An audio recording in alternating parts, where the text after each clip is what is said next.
the beautiful thing about New Year's is that it invites us into an introspection of looking for signs and symbols. And some of us pull runes, which I'll talk about in a bit. And some of us, somebody gave me a gift of a 10-minute intuition reading with someone, which is lovely.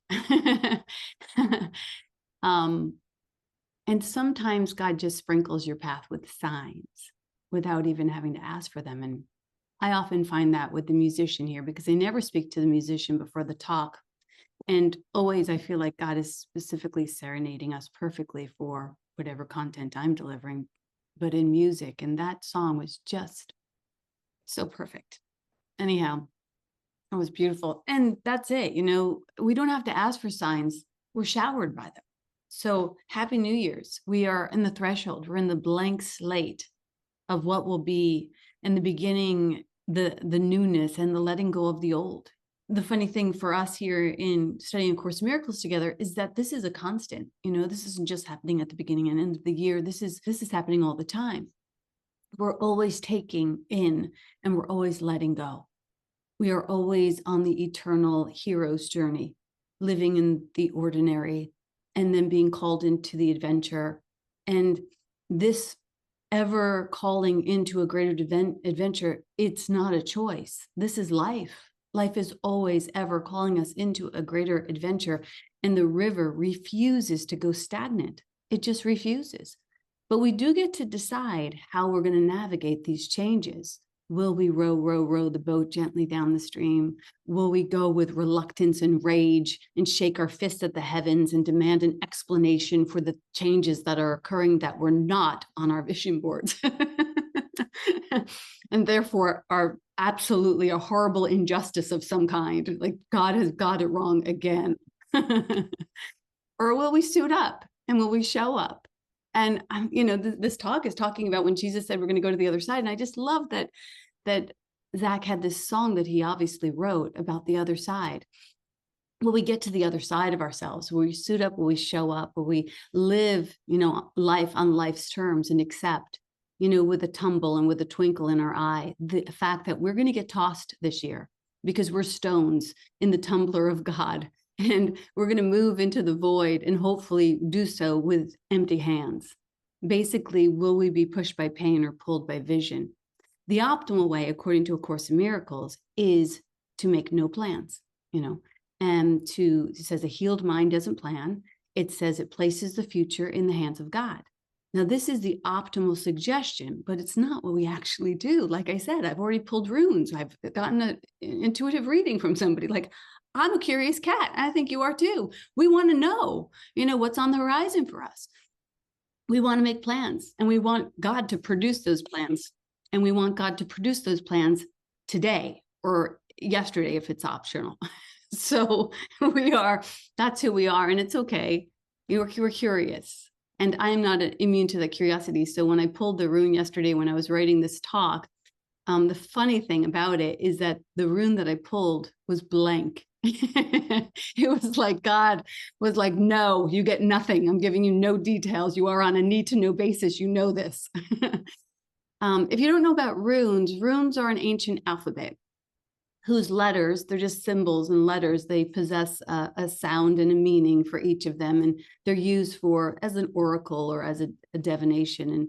And in this very distracted, this very noisy world, we can use these ancient oracles and spiritual texts like A Course in Miracles in the same way that use spiritual practices or rituals. We talked about that on my Substack this last week. Rituals, to help us anchor and turn in and get still and to hopefully hear the difference between the noisy world and the communication of God, the signs and symbols of God. If you're listening, you'll hear them. So this blank runes message invites us into literally the thing that it said was to come empty-handed to the void and leap. Now, the key, I think, is to be empty-handed, because you ever try and leap anywhere with a bunch of baggage, like you just don't get too far. And Jesus says it this way in A Course in Miracles. He says, be still, He says, lay aside all thoughts of what you are and what God is and all the concepts that you've learned about the world and all the images that you hold about yourself, and empty your mind of everything it thinks it's true or false or good or bad, of every thought worth judging, all the ideas of which it is ashamed. Hold on to nothing. Do not bring with you one thought the past has taught, nor one belief you ever learned from anything.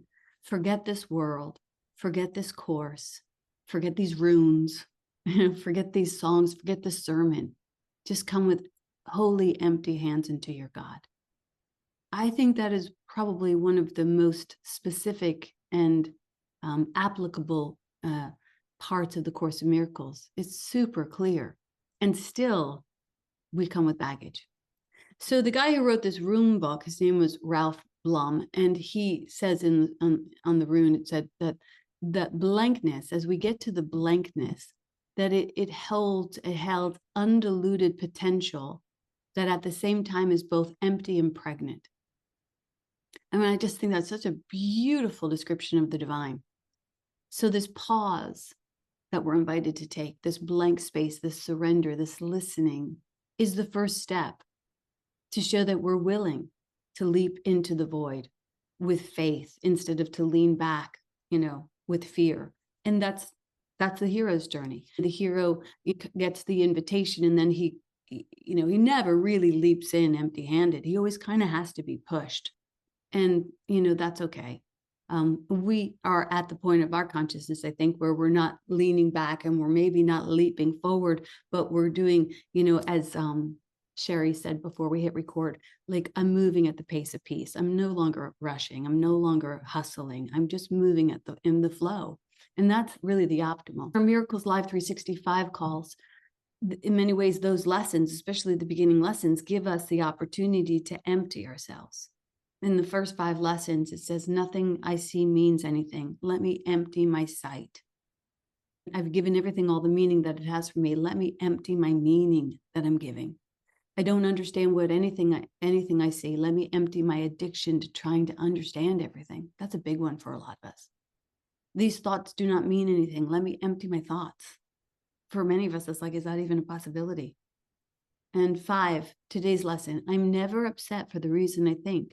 Let me empty my emotions and my beliefs. As Dove says, belief has a lie in it. So let me get past my beliefs to the truth. These statements and the correlating exercises that have been given to us help us to empty ourselves. And from that space of emptiness, then we receive the vision, the guidance, the direction of God. Be still and know God, and from there you can know everything that would be beneficial to your highest good. So this past week, Jane Watson from one of our calls had a great question. And she said, why do we attempt to receive a vision if we've placed the future into the hands of God? How are we supposed to anchor into the now and still be open to the yet to be? And it seems like these ideas can be conflicting, but they're really not, as long as we have our priorities in order. First we go to the stillness and we let the guidance come to us. So we go to stillness, guidance comes to us. We go to stillness and we ask for right action. Where would you have me go? What would you have me do? What would you have me say? And we do this every morning, whether or not you're on the calls. It's a good practice. And right action, when we ask for right action, it always trumps self-interest. So we let go of our self-interest, which is how we might have approached the new year, back in the day, when we're like, what's it going to be for me? Instead, we say, well, I will too, will your will, God. So we let go of the self-interest so we can have right action. And when we gain right action, what we come to find is that in the right action of God, our self-interest is always included in the divine plan, better than we could ever even imagine. You don't need to worry about your self-interest. Do you know why? Because you could never love yourself as much as God loves you. Unfortunately, you just could never love yourself as much as God loves you. And yet we cling on to our self-interest because we don't trust that God loves us. And we do the exact opposite. We fear God. How did that happen? How did God get such bad PR? God is this changeless state of love and motion, basically like this vast sea. And into that vast sea, we built a boat, which we call our separate self, our boat body, which carries our preferences. It's made out of the boards of our preferences and our special relationships, and it carries all of our self-interest. And we built this boat and we welcomed in time. And so there's no such thing really in the mind of God as this boat body that we're all moving around in. And there's no such thing as time. But in this divided space, we built this boat body to separate us from, this is an allegory. So separate us from the waters of God. And then in that, there came the time before the boat body and the time after the boat body. And the boat body is king, and it's our new God. And we have to protect it at all costs, which, with any sense of understanding, you'd see that if you have to protect something at all costs, it's then very, very vulnerable. And if it can be threatened, it's probably not real. And then anything that happens outside the boat, we consider to be dangerous or bad, with the before time and the after time. The boat body is the original Plato's cave, where we go into it to attempt to hide ourselves and keep ourselves safe out of fear that we're not safe. Well, the ego's got a great scam going right there. It gets us winning and losing. And this is how we begin to fear death, which, Cheryl's doing a whole couple of weeks on grieving and death. And so we acquire this fear of death because it's like after the boat, what will happen to us? And because we fear death, we work extra hard to maintain our footing in the boat. And so here in the Course in Miracles, we try to look at that from a conscious state, and we try to remember to just row the boat gently down the stream in the waters of God, and keep ourselves, in the space of understanding that we have nothing to fear with God. So Jesus saw our fears, he sees our fears, and he kind of, in this story that I'm going to share with you, he gets frustrated because he knows that we don't need. So Jesus sees our fears, and he knows that he knows we don't need a boat. We don't need an alternative author, because he didn't need a boat. He could walk on water. He could part the seas. He didn't need to be protected from God's love. And even when God has him move through the crucifixion, he knows that a happy outcome is guaranteed. And we also can remember this, as we do remember, what I kind of summarize it is I'll be damned if I'm not blessed by this. Like, I will be blessed by this. I will be blessed by these storms. So we'll have a better chance to pull ourselves into awakening and remembering and playing in the vision of God while we're here in the boat without fearing any of it. There's a story in the Bible about Jesus and water in a boat. But before I told you that story, I wanted to tell you this other story about these fish in the water. And you've probably heard this before, but I think it's a good precursor to the story. So there's these two fish, and they're swimming around, delighted with themselves, just swimming around the ocean. And this older fish swims by, and he says to the two youngsters, he says, "Hey, how do you like the water?" And the two young fish look at him like he's got 8 heads. And they're like, "What is he talking about?" And the older guy swims on, and the two fish look at each other and they say, "What's water?"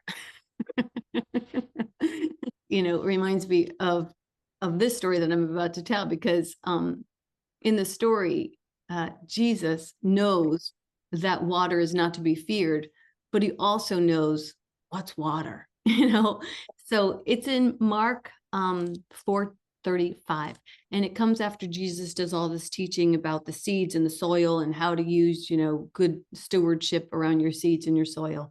And he's done teaching for the day, and he's on the beach with all of these people who have come to see him, and he steps into a boat to continue to teach to them. And finally, the teaching is done, and the people start to leave, and he's in this boat, and evening comes, and he says to his disciples, "Let's go over to the other side."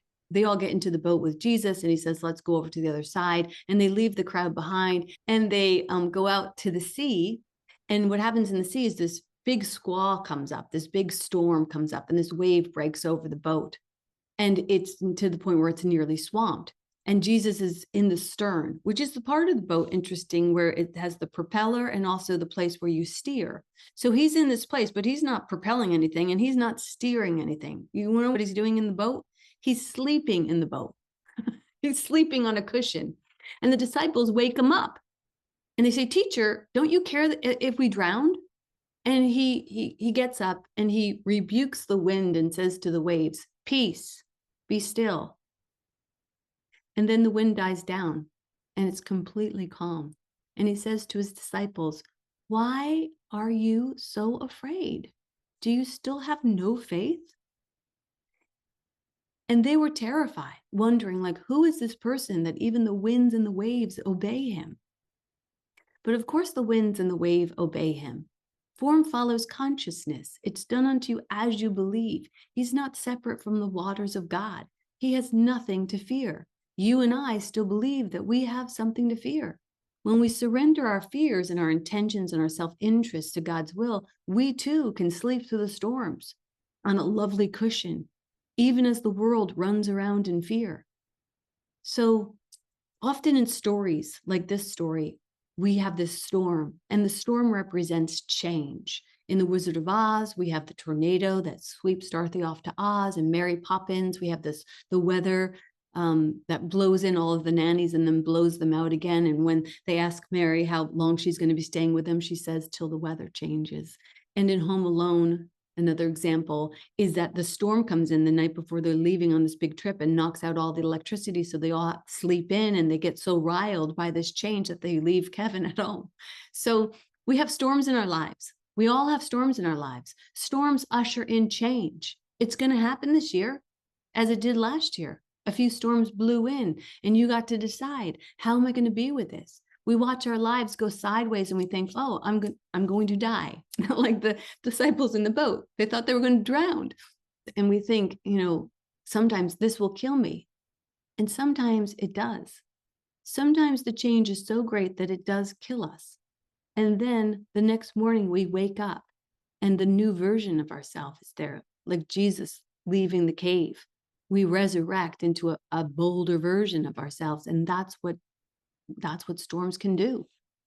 When one is very well anchored, we can stay the storms. The boat represents our separate self and all the meaning that we make of everything and nothing. And the waters represent how we kind of are tossed around by fear and doubt and resistance to change. And the disciples, like us, are caught in this state of survival, forgetting that there's a higher truth within them, forgetting that they can anchor themselves into this higher truth. And Jesus awakens and he speaks to the storm of fear and he says, be still. Is he talking to the weather or is he talking to our minds? It's not until we quiet the storms of our thinking that we can have peace and then have everything. And within us, we too have the authority to command amidst the chaos, to cross to the other side, to symbolically shed our little self, our limited self, and step into the unknown with trust and to leap into the void. Jesus has no fear. He's all about going to the other side because he knows that there's good, that God always steps forward. When we anchor ourselves in a clear and compelling vision of the future, we no longer have to be prisoners of our past. We become creators of our destiny that is authorized by the divine, pulling ourselves forward with an energy of possibility. I mean, when you move that fear out of the way, there's nothing left to do but play. And that's such a beautiful thing that we came to do. So a clear and powerful vision is the greatest compass. It's the greatest compass that has the ability to move you through so many storms without taking any of them personally or seriously. The vision is not stagnant. You'll never hear God saying like, hey, you know what, Zach, take it easy. You wrote all the songs you need to write. This year, you're just going to do nothing. We did everything we needed last year. We're going to stop all production. We're going to stop all creation. Let's just spend this year regurgitating what we've already done. That's never going to happen. God is immensely creative. You can be immensely creative with God. Every garden, every tree, every person is uniquely appointed by God. Not a blade of grass, not a freckle, not a note is mass produced. In God's bakery, everything is artisan and fresh baked. Everything. And so because you're an extension of God, you too are asked to stay in the creative adventure, the overflow. We've been here. We've seen this. We've done this side. Let's go to the other side. When we go, we will dismantle the outdated versions of ourselves, and we will make room for the more extraordinary to emerge because, like I said, God never steps backwards. This process of shedding the old is not always easy. It can feel like a storm, but these storms are not meant to ruffle our feathers, but to purify us. They wash away the debris. They leave the landscape clear for something new. You ever notice the calm after a storm? That's an actual saying. People have recognized it, the calm after the storm. The calm is not just the balance or the absence of turbulence, it's the presence of divine order. It's where, in some ways, you can actually hear even more clear. And Jesus demonstrates this teaching that it's okay to face the storms, that we have the power to access the stillness and enter into the space. I remember sharing somebody recently that, I gave birth a couple of times, and each time first couple of times, I was in so much pain that I was like, this is going to kill me. This birth is going to kill me. And I kept getting pregnant. My husband, maybe you know the story, maybe you don't know the story, but anyway, I was very fertile and I got pregnant the third time. And I was like, this is going to kill me. And I went to see this practitioner, Caroline Fitzgerald, and she taught me how to be quiet in the storm. And she taught me how to get so still in the storm. And the contractions came and the boat was rocking, and I held on to this teaching that she gave me. And I navigated my way through childbirth that was pain-free. Maybe I can't say pain-free, but it was not the stress, struggle, and vulgarity that usually accompanied my birth. It was something so different. It was so still. It was so well stewarded by my ability to tap into this ancient teaching that she was offering me from my ancestors. This is possible in every single storm that we approach. So last night, I was watching a documentary called The Social Dilemma about our addiction to social media. And it said that kids who are raised on social media, they're not groomed for navigating storms. And there's a quote that in the story, and it said, we're training and conditioning a whole generation of people that when we are uncomfortable or lonely or uncertain or afraid, we have a digital pacifier for ourselves that's kind of an atrophying our own ability to deal with things. So this is just the current way that we anesthetize ourselves is social media. There's other ways that you anesthetize yourself. And I bring that up because I want to invite us to know that you don't have to reach out when you can reach in. Try reaching in.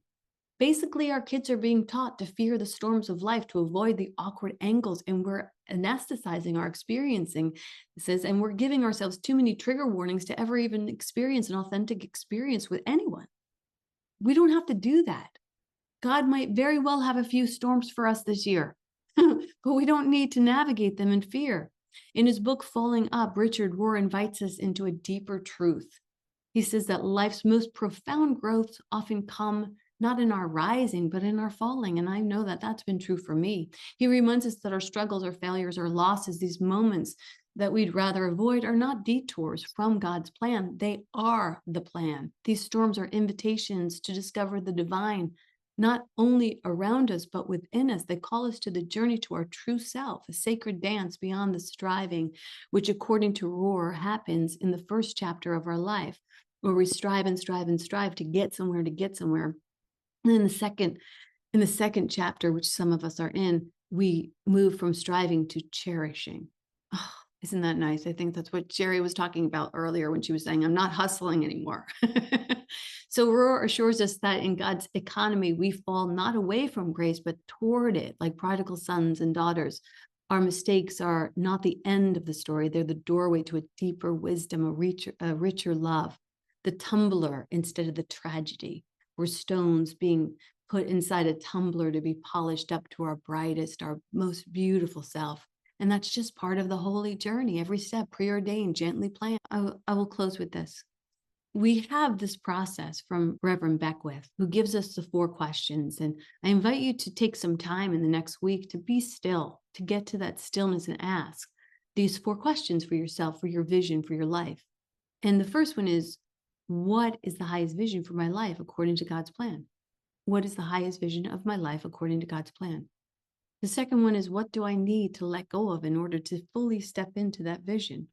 What hobby, what habit, what old idea of myself needs to be shed? The third question is, what do I need to embrace and embody in a bolder way? What do I need to embrace in order to step into that vision? And the fourth question is there anything else? Are there any signs or symbols or synchronicities that would be helpful for me on my journey as I move out into this year? When we ask for guidance and when we seek first God and when we lay open to the void and to trust God, and when we align with our higher purpose and imagine a future filled with possibilities, we can tap into that wellspring of inspiration that carries us forward, like that boat was just carrying Jesus. It's not about surviving change, it's about thriving within it, allowing each storm to sculpt us into the most authentic, empowered, impactful version of ourselves. So as we begin this new year, take time to reflect on God's vision for you. What does it look like for you on the other side? See if you can peek over the fence and see what's there for you.